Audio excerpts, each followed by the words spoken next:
त्योहारों पर खचाखच भरे स्टेशन। दिवाली के मौके पर जरा स्टेशन का हाल देखिए। ये नई दिल्ली रेलवे स्टेशन की तस्वीर मैं आपको दिखा रहा हूं।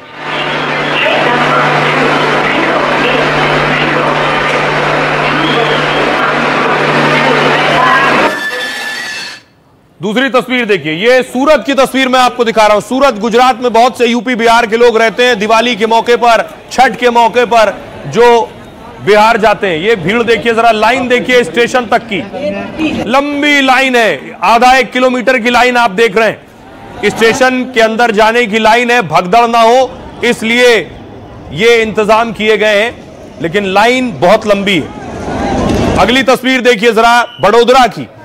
बड़ोदरा में स्टेशन पर भीड़ है। पुलिस ने प्रबंध किए हैं, बाकायदा पट्टियों के जरिए अलग अलग लाइन में लोगों को बांटा गया है, जिससे एक साथ भीड़ आगे ना बढ़े।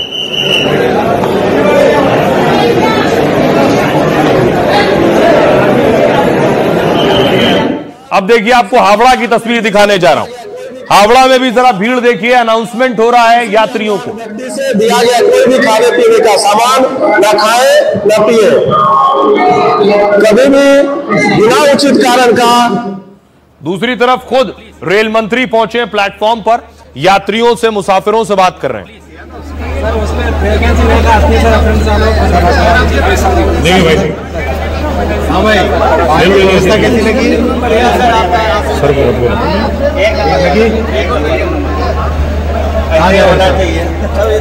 बहुत कुछ आप करते चले।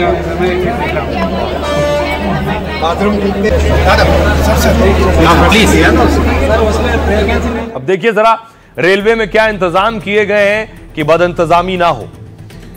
दिवाली और छठ त्योहारों की वजह से स्टेशन पर भीड़ है। दिल्ली, मुंबई, सूरत जैसे रेलवे स्टेशन पर लोग घर जाने के लिए लाइनों में खड़े हैं। दावा तो यहां तक है कि कुछ लोगों को 10 से 12 घंटे तक इंतजार करना पड़ा। सूरत से सिर्फ एक दिन में 9 गाड़ियों में 14,000 लोग यूपी बिहार रवाना हुए। हालांकि रेलवे प्रशासन ने त्योहार पर यात्रियों के लिए खास इंतजाम किए थे। साथ ही त्योहारों के मौसम में यात्रियों के लिए 12,000 स्पेशल ट्रेनें चलाई जा रही। भीड़ से निपटने के लिए तमाम बड़े स्टेशनों पर कड़े इंतजाम किए गए। स्टेशन पर भीड़ को कम करने के लिए प्लेटफॉर्म टिकट पर रोक लगा दी गई। इससे रेलवे स्टेशनों पर यात्रियों के साथ पहुंचने वाले लोगों को लोग नहीं पहुंच पा रहे हैं, तो भीड़ कम है। साथ ही सोशल मीडिया पर अफवाह फैलाने वालों की निगरानी की जा रही है। फर्जी खबरें फैलाने पर रेलवे प्रशासन कानूनी कार्रवाई की तैयारी कर रहा है। रेल मंत्री अश्विनी वैष्णव खुद रेलवे स्टेशन की स्थिति की निगरानी करने के लिए पहुंचे थे।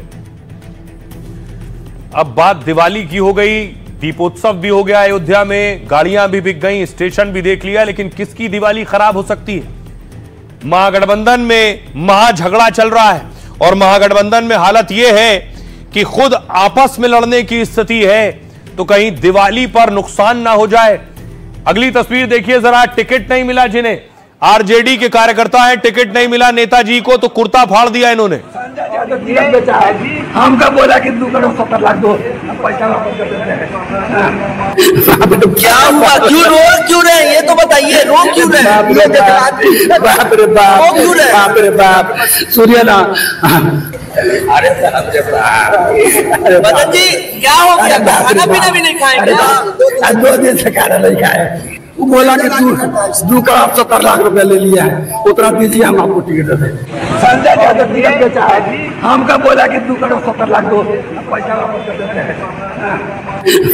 क्या हुआ? क्यों रो क्यों रहे? ये तो बताइए, रो क्यों रहे? बाप रे बाप, रो क्यों रहे? बाप रे बाप, सूर्य ना। अरे बाप रे बाप, मदन जी क्या हो गया? खाना पीना भी नहीं। एक और नेता देखिए, उषा देवी, उन्हें भी आरजेडी का टिकट नहीं मिला, तो देखिए वो भी रोने लगी।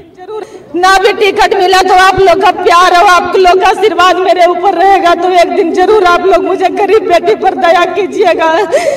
इसलिए मैं वही के लिए आई थी। और यहाँ से मैं अपने गांव गया, बोध गया जा रहे हैं, क्योंकि भैया के प्रचार करना है ना। क्योंकि क्या आप विधायक का चुनाव लड़ने वाले थे? हाँ, लड़ने वाले थे। 2020 से ही हमको विधायक के चुनाव लड़, लेकिन मेरे पास पैरासूट नहीं था ना, कि मेरे पास भी पैरासूट होता तो मैं भी पैरासूट से उड़ जाते और हम ड्रोन कैमरा लेकर हम अपने विधानसभा चले। मैं गरीब क्या बेटी है ना। दिवाली से पहले तेजस्वी की टेंशन बढ़ गई है। एनडीए से लड़ाई से पहले महागठबंधन में आपस में ही लड़ाई तेज हो गई है। 11 सीटों पर महागठबंधन के उम्मीदवार एक दूसरे के खिलाफ ताल ठोक रहे हैं। तेजस्वी न सीएम उम्मीदवार घोषित हो पाए, न ही सीट शेयरिंग में तालमेल बिठा पाए। अब दिवाली के बाद मोदी धुआंधार रैली कर महागठबंधन पर हमले और तेज करेंगे। बड़ा सवाल ये है कि 14 नवंबर को आखिर कहां दिवाली मनेगी। अब सवाल ये उठ रहा है कि साथ में बाइक यात्रा तो कर ली, लेकिन चुनावी यात्रा में रास्ते क्यों अलग हो रहे हैं। बिहार में महागठबंधन में टकराव जारी है। 11 सीटों पर महागठबंधन आमने सामने है। आरजेडी लेफ्ट ने कांग्रेस की 11 सीटों पर उम्मीदवार उतार दिए। मतलब इन 11 सीटों पर गठबंधन में बात नहीं बन पाई है। कांग्रेस अपनी सीट घटाने को तैयार नहीं है। पहले फेज का नामांकन खत्म हो चुका है। दूसरे फेज के नामांकन में अब सिर्फ एक दिन ही बचा है, लेकिन कोई भी दल पीछे हटने को तैयार नहीं है। दावा यह है कि कांग्रेस प्रभारी और तेजस्वी में बातचीत बंद हो गई है। वहीं आरजेडी ने लेफ्ट के जरिए कांग्रेस पर दबाव बढ़ाना शुरू कर दिया है। दरअसल तेजस्वी इस बार कांग्रेस को 50-55 सीटें ही देना चाहते थे। 2020 में 70 सीटों पर लड़कर कांग्रेस जीती सिर्फ 19, लेकिन कई दौर की बैठक में कांग्रेस कम सीटों पर तैयार नहीं हुई। अब नाम वापस नहीं हुए तो 11 सीटों पर फ्रेंडली फाइट तय है। हालांकि फ्रेंडली फाइट रोकने की कोशिश जारी है। वहीं इंडिया गठबंधन में शामिल जेएमएम भी नाराज है। जेएमएम ने महागठबंधन से नाता तोड़ने का ऐलान कर दिया है। और इतना ही नहीं, जेएमएम ने 6 सीटों पर उम्मीदवार भी उतार दिए हैं। तो दिवाली से पहले सब ठीक नहीं है। सुनिए जरा सियासतदानों। जहां पर कंफ्यूजन है वो कंफ्यूजन दूर हो जाएगा कल तक। कांग्रेस अपना गठबंधन नहीं ना तोड़ रही है, वो निभाती है ना। कांग्रेस की तरफ से कोई फ्रेंडली फाइट अभी तक नहीं हुआ। कांग्रेस, वीआईपी और इस तरह करके झारखंड मुक्ति मोर्चा, इन सब राजनीतिक दल में सिर फुटौल चल रहा है। सिर फुटौल, माथा में माथा टकरा करके। और जिस तरह का माहौल ये लोगों ने बनाया है, मतदाता देख रही है कि जो महागठबंधन टिकट बंटवारा में ही आपस में लड़ाई कर रहा है, ये बिहार क्या चलाएगा। केंद्र की सत्ता हुकूमत को उखाड़ फेंकने के लिए ये बिहार की लड़ाई तेजस्वी जी लड़ रहे हैं। इस लड़ाई को मजबूती प्रदान करने के लिए सबको सहयोग करना चाहिए। इस सीट से ज़्यादा महत्वपूर्ण जीत कैसे हो, इस पर सोचना चाहिए। बाकी सब लोग इस बात पर विचार करेंगे। अभी नाम वापसी का समय है और कोई न कोई रास्ता निकल जाए। अब चुनाव लड़ने के लिए आपको रुख लेना पड़ेगा क्या? चुनाव लड़ेंगे। हर जगह की परिस्थितियां तो राजद के खिलाफ कांग्रेस क्यों है?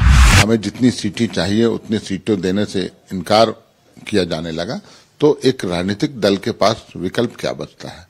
हमें अपनी पहचान भी बचानी है, हमें अपना जनाधार भी बढ़ाना है, हमें एक राष्ट्रीय पार्टी के रूप में पहचान बनाने की भी एक मंसूबा है।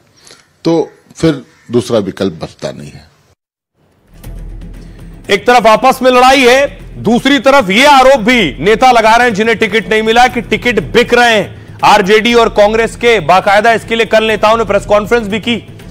सीटों पर मारामारी के साथ टिकटों को लेकर घमासान है। टिकट में खुलेआम पैसों के लेन देन का आरोप लग रहा है। आरजेडी नेता मदन शाह ने आरोप लगाया कि 2 करोड़ 70 लाख में टिकट बिक रहे हैं। मधुबन सीट के लिए संजय यादव पर पैसे मांगने का आरोप लगाया। पैसे नहीं देने की वजह से टिकट नहीं मिलने का दावा किया। कांग्रेस में भी टिकट बंटवारे को लेकर असंतोष है। एयरपोर्ट पर कांग्रेस प्रभारी अल्लावरू पर हमला कर दिया गया। साथ ही सीनियर नेता तारिक अनवर ने नाराजगी जताई। उन्होंने कहा 30-32 हजार वोटों से हारने वाले नेता को टिकट दिया गया। तारिक अनवर ने पूछा आखिर कैसे इन्हें टिकट मिल गया है, जबकि 100-200 वोट से जो हारे हैं उनका टिकट काट दिया गया है। ऐसे में कांग्रेस में टिकट बंटवारे को लेकर सवाल उठ रहे हैं। कुछ नेता दबी जुबान में अल्लावरू पर भी सवाल उठा रहे हैं। आइए आपको सुनवाता हूं, सुनिए जरा क्या कह रहे हैं लोग। सरकार नहीं बनेगा इसका कि 25 को बस्ती बट जाएगा लालू तेजस्वी यादव। क्यों? ये बहुत घमंडी है। अरे भेंट नहीं करता है लोगों से, भेंट करता है किसी से या 5000। अरे टिकट तो सब बांटता है, जदयू बांटता है, भाजपा बांटता है। कहीं भीड़ देता है, कहीं भी है नहीं है, टिकट बांट के चल गए। और जो नहीं टिकट दिया इसके यहाँ उसको रोक रोक करके 2 का टिकट देता है। समझे, बाप रे बाप। ये सब कर कौन रहा है? संजय यादव करता है। संजय वो कौन तो सुनील है, सुनील इंजीनियर सुनील है। वो बोला कि 2 करोड़ 70 लाख रुपए ले लिया है, उतना दीजिए हम आपको टिकट देते। खरीद बिक्री को लेकर के महागठबंधन में एक दूसरे का सिर्फ फोटोवल हो रहा है। लालू जी से मैं निवेदन करूंगा, उनके गेट पर हो रहा है, गेट मत खोलिएगा नहीं तो आपका भी कुर्ता फाड़ देगा। वो गांव की कहावत है, खेत खाए गधा मार खाए जोरहा। आरोप लग रहा है संजय यादव और तेजस्वी यादव पर, आक्रोश फूटेगा आप पर। अब ये परिवारवाद का स्वरूप है और परिवारवाद में जब राजनीति होता है तो पैसे का प्रकोप बढ़ जाता है। ये राजनीति के सामंत लोग हैं राष्ट्रीय जनता दल, तो याचना तो करना पड़ेगा और याचना का आर्थिक फीस भी है। कुर्ता फाड़ते जा रहे हैं अपना एक दूसरे का। अब बताइए ठंड आने वाली है, ये सब कुर्ता उर्ता फट के नंगे उंगे हो गया तो ठंड लग जाएगी। वैसे ही शरीर इतना मोटा हो चुका है, कोई तो बिहार आता ही नहीं है, ऊपरे ऊपर घूम रहे हैं। ये महा ठग बंधन है जो एक दूसरे को ठगने के लिए बेकरार है। और लालची की दुनिया में ठग भूखे नहीं मरते हैं, बस इनको खाना मिल जा रहा है कहीं कहीं से। टिकट खुलेआम बेचा जा रहा है, खुलेआम, चाहे कांग्रेस हो आरजेडी हो, देखिए हर दल में इल्जाम लग रहा है। अजय आलोक कह रहे हैं टिकट खुलेआम बेचा जा रहा है, लेकिन 22 बाहुबली इस बार चुनाव मैदान में है। ये तो सिर्फ 4 की तस्वीरें आप देख रहे हैं। 22 बाहुबलियों को टिकट दिया गया बिहार में। कुछ तो जेल में है, जेल के अंदर से ही नामांकन कर रहे हैं। देखिए बिहार चुनाव में 22 बाहुबलियों ने नॉमिनेशन कर दिया है।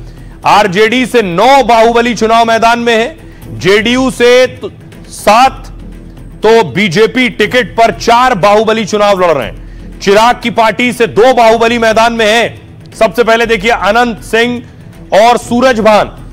अनंत 2005 से लगातार मोकामा के विधायक हैं। 2022 में प्रतिबंधित हथियार रखने में इन्हें सजा हुई, इसके बाद इनकी विधायकी खत्म हो गई। उपचुनाव में उनकी पत्नी नीलम देवी चुनाव जीती। अब बरी होने के बाद एक बार फिर नामांकन कर चुके हैं। अनंत के सामने हैं ये जिन्हें आप देख रहे हैं सूरजभान। वीणा देवी आरजेडी के टिकट पर चुनावी मैदान में, यानी इनकी पत्नी। 20 साल बाद मोकामा में अनंत सूरजभान फिर आमने सामने हैं। अगला नाम देखिए, बाहुबली आनंद मोहन जेल से निकलने के बाद से एक्टिव हैं। जेल से बाहर निकलते ही पत्नी लवली आनंद को लोकसभा पहुंचाया है। बीजेपी से तब अपनी जीती सीट जेडीयू के लिए छोड़ी थी और बेटे चेतन आनंद 2020 में आरजेडी के टिकट पर शिवहर से जीते और इस बार जेडीयू टिकट पर नई सीट नवीन नगर से चुनाव मैदान में है। अगला नाम है शहाबुद्दीन के बेटे ओसामा का। डॉन शहाबुद्दीन के बेटे ओसामा शहाब मैदान में आरजेडी टिकट पर रघुनाथ सीट से चुनाव लड़ रहे हैं। आरजेडी विधायक हरिशंकर यादव ने यहां अपनी दावेदारी छोड़ी है। गृह मंत्री अमित शाह ने शहाब को लेकर आरजेडी को घेरा भी था। और आइए खबरों में आगे बढ़ते हैं। आज की एक और खबर है, कल हमने आपको बताया था कि बांके बिहारी में खजाना खोला जा रहा है, तो खजाने की सीबीआई जांच की मांग होने लगी है। क्यों? क्योंकि कल बाकायदा दीप जलाया गया, दरवाजे पर कटर से ताले को काटा गया, कपाट खोले गए, अंदर पुलिस, एसपी, सीओ सब गए, मास्क लगाकर बाकायदा सारे अत्याधुनिक उपकरणों के साथ पहुंचे थे। लेकिन अंदर जाने के बाद खुदाई शुरू हुई, घंटों खुदाई होती रही और उसके बाद अगली तस्वीर दिखाऊं मैं आपको। खुदाई से देखिए निकला क्या है। ये खुदाई के बाद जो निकला है, ये एक छड़ है जो खुदाई के दौरान मिली। आगे चलते रहिए,